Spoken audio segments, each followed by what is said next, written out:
Hi students, welcome to KC Botany. நம்ம இந்த தடவை 11th chemistry பப்ளிக் எக்ஸாம்ஸ்க்கான ஆன்சர்ஸ் கீ தான் பார்க்க போகிறோம். இது வந்து டென்டேட்டிவ் ஆன்சர்ஸ் கீ தான். ஸோ ஃபைனல் ஆன்சர்ஸ் கீ வந்தோடனே உடனே அப்டேட் பண்ணுறோம். ஸோ என்கிட்ட இருக்கக்கூடியது பி டைப் கொஷின்ஸு. உங்கள்கிட்ட ஏ டைப் இருந்துச்சு அப்படின்னா கொஷின்ஸை ரீட் பண்ணி பார்த்துங்க. இது ஃபுல்லாக டென்டேட்டிவ் தான். ஸோ ஃபஸ்ட்டு கொஷின் கூற்று காரணம். இந்த கொஷின்ஸ்க்கு பார்த்தீங்கன்னா பி ஆப்ஷன், கூற்று மற்றும் காரணம் இரண்டும் சரி, அந்த ஆப்ஷனு. அதுக்கடுத்து செகண்ட் கொஷின்ஸ்க்கு பார்த்தீங்கன்னா பி ஆப்ஷனு ப்ரொபேன். அதுக்கடுத்து தேர்ட் கொஷின்ஸ்க்கு பார்த்தீங்கன்னா டி ஆப்ஷனு. அதுக்கடுத்து ஃபோர்த்து கொஷின்ஸ்க்கு ஏ ஆப்ஷன் பயோ மேக்னிஃபிகேஷனு. அதுக்கடுத்து ஃபிஃப்த்து கொஷின்ஸ்க்கு பார்த்தீங்கன்னா ஏ ஆப்ஷனு. அதுக்கடுத்து சிக்ஸ்த்துக்கு டி ஆப்ஷனு. அதுக்கடுத்து செவன்த்துக்கு சி ஆப்ஷனு. அதுக்கடுத்து எயித்துக்கு ஏ ஆப்ஷன்.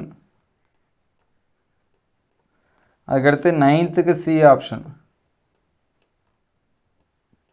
அதுக்கடுத்து 10th ஏ ஆப்ஷனு.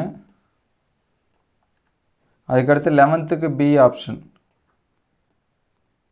அதுக்கடுத்து 12th பி ஆப்ஷனு. அதுக்கடுத்து 13க்கு பார்த்தீங்கன்னா சி ஆப்ஷன். 13, 14 எல்லாமே சி தான். 14 அதுக்கடுத்து 15 இது எல்லாத்துக்குமே சி தான் ஆன்சர்ஸு 3 இதுக்கும்.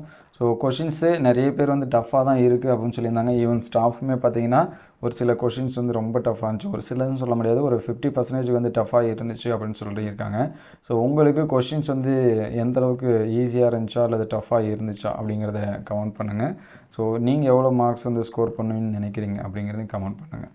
ஸோ இதெல்லாமே மார்க் பண்ணி வச்சிங்க. இது வந்து 5 மார்க்ஸ். ஸோ எந்த பாட்டு ரொம்ப ஈஸியாக இருந்துச்சு அண்ட் டஃப்பாக இருந்துச்சு அதையும் கமெண்ட் பண்ணுங்கள். So thank you all.